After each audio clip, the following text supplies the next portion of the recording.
سواء اي حاجه، لان معنى الهجره فيما معناها بعد الانسان عن بيته، ده حاجه صعبه.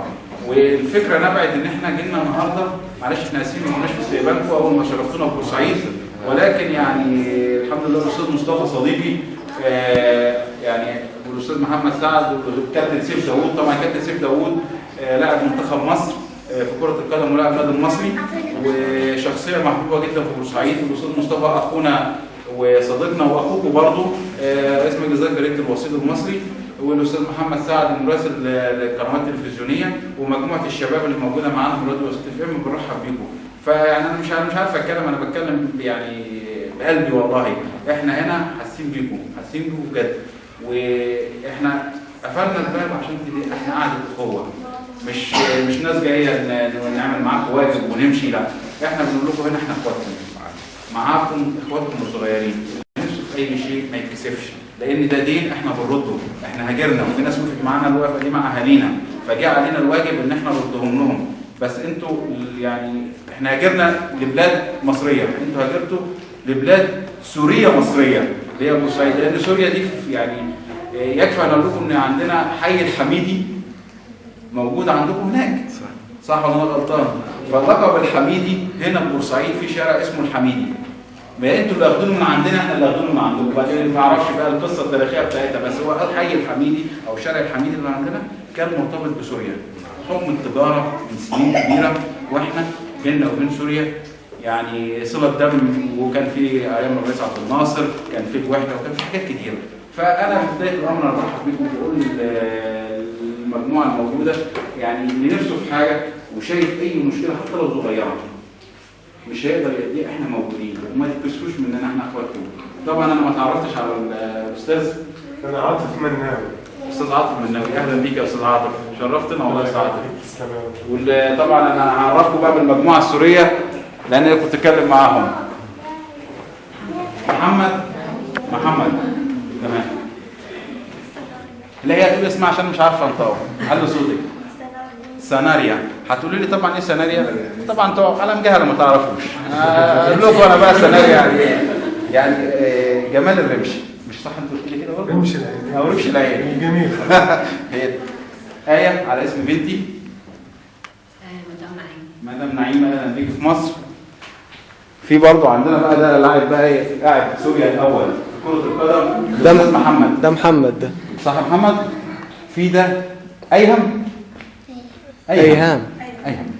هو انا عاوز اعرف معنى الاسم بس يعني الايهم هي من صفات يعني الحيوانات مثل الاسد او ايهم اسم من اسماء الخيل. الخيل. اتاريك كنت راكب المرجحه اللي عليها خيل وعمال تتمرجح. طبعا العسل الكبير بتاعنا اسمك ايه؟ جمانة. نورت جمانة بورسعيد. اسمك سهام. يا اهلا وسهلا. طبعا الاستاذ تعرف بيك؟ احمد عساف. شرفتنا. احمد عساف، يا اهلا استاذ احمد. عبد العزيز. استاذ عبد العزيز، شرفتنا. الله يخليك يا احمد عساف. لا ولاد عمي، اهلا وسهلا بيكم. يعني انا مش عارف اقول لكم ايه، بس احنا طبعا احنا سعداء جدا بمعرفتكم، ونتمنى عليكم بورسعيد تكون لها لا شهد. انت خاطفها بقى، ما انت خاطفها. لا ما اقدرش اسيبها بصراحه، انت خاطفها. ايه اسمك ايه؟ مش هتقول شهد. يعني انا كده رحبت بيكم ان انتم مش مهاجرين من بلد لبلد، لان مصر وسوريا اصلا لو تفتكروا كانت الجمهوريه العربيه المتحده ايام جمال عبد الناصر وشكر القواطلي، فاحنا اوريدي بلد واحده يعني، فانتوا كاننا برضه مهاجرين من مكان لمكان. برضه يمكن استاذ اشرف قال النقطه دي ان احنا بلد اهالينا ده التهجير، احنا طبعا عارفين ان اصلا بورسعيد والاسماعيليه والسويس هاجروا من المدن بتاعتهم من 67 ما رجعناش غير في 74. يعني احنا فضلنا مهاجرين وربنا لا يطول عليكم المده يعني ان شاء الله باذن الله وتخلصوا من الظلمه اللي موجودين يعني زي ما احنا خلصنا. فان شاء الله باذن الله امنياتنا لكم الرضا والسلام. الهدف من زيارتنا النهارده ان احنا عايزين يعني نقول لكم ان انتوا ليكم اخوات موجودين معاكم، عايزين مستعدين يعني اي مشكله تقع يعني بين ايديكم او تقعوا فيها، احنا موجودين. يا ريت ارقام تليفوناتنا تبقى معاكم. لو عايزين تلحقوا ابنائكم في المدارس، انا شايف ما شاء الله يعني اعمار المدارس كتير. لو في اي مشكله احنا الحمد لله يعني لنا علاقاتنا اللي نقدر نجري لكم في الموضوع. لو في حد عايز يدور على يعني شغل ممكن برضه يقول لنا امكانياته ايه، واحنا نحاول ان احنا نلتمس له اي وظيفه. الكلام مش للمجموعه اللي موجوده، لان احنا نعرف ان في اسر كتيره موجوده هنا في بورسعيد بتاخد الشغل دايما بعد كده، صح؟ زي ما حصل الاسره الثانيه. ما بنعرفش لسه. الاسر الثانيه اللي مش هتروحهم فين بقى؟ ما بنعرف. كلام مفيش اتصال بينكم وبينهم خالص. لأن مو من منطقة واحدة، احنا اجينا من أكثر من منطقة. من محافظات مختلفة يعني. محافظات على زاهر. ايه؟ كل مستنى. لكن جيتوا مع بعض. ايه. تقريبا توقيتنا مع بعض، يبقى المفروض يبقى كان بيبقى في صلة للتعارف بينكم وبين بعض. ما ايه؟ لكن اللي احنا عايزين نعرفه، حابين تستمروا في بورسعيد ولا ممكن تروحوا محافظة تانية ولا لسه برضه؟ لأن احنا نعرف إن في محافظات كتيرة جدا استضافت برضه الإخوة السوريين يعني. أكيد احنا بورسعيد لقينا الناس اللي إذا بتقول لك بتناسبنا، بتعرفنا نفس عاداتنا، نفس تقاليدنا، نفس الوضع، وناس حبابين جدا. احنا أخذنا فكرة عن بورسعيد وقلناها بالسمولة، إنه ناس الله بيعرفهم هن بيعرفوا الله يعني. ربنا يخليك. الدرجة الأولى والنعم والله والثبات نعم. حضرتك منين بقى من سوريا؟ أنا من ريف دمشق. من ريف دمشق برضه، من المناطق المنكوبة برضه يعني.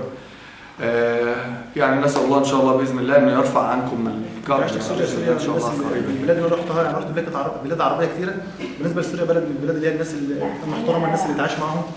بالنسبه يا جماعه انتوا اخواتنا هنا يعني، وان شاء الله ربنا سبحانه وتعالى ما يطولش عليكم قاعده في مصر. احنا طبعا انتوا على دماغنا في مصر قاعدين معانا منورنا، بس ان شاء الله ربنا يكرمكم وترجعوا ان شاء الله بكم ان شاء الله باذن الله. وان شاء الله ربنا سبحانه وتعالى يعني الناس الظلمه اللي هم بيظلموا دول ان شاء الله ربنا قادر على كل شيء اللي يكسبهم من الارض ان شاء الله باذن الله. فانتوا يا جماعه انتوا في مصر في بورسعيد بلدنا، احنا هنعمل لكم اي حاجه يعني عايز تحسوا ان انتوا في وسط اهليكم واخواتكم، واحنا هنعمل لكم ان شاء الله. انتوا لكم يا جماعه اي مطالب؟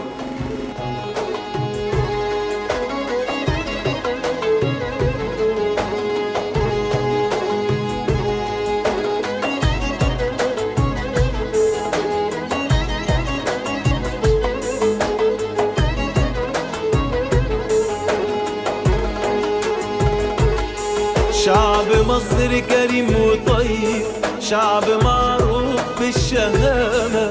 مصر دي بلد المحبة والتسامح والسلامة. كل مسلم أو مسيحي فيها عايش وبكرامة. شعب هتكون إيد واحدة لحد ما تقوم القيامة.